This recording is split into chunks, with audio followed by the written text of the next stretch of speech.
Welcome to the Windows Club.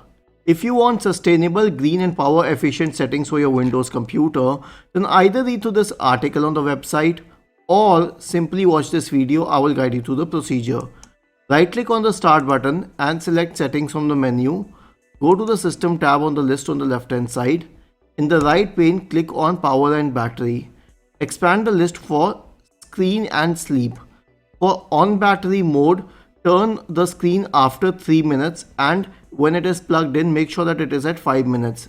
Now for the sleep mode, make sure that it is 3 minutes. It's 10 minutes by default, and for the plugged in mode you can change it to 5 minutes. It's 15 minutes by default.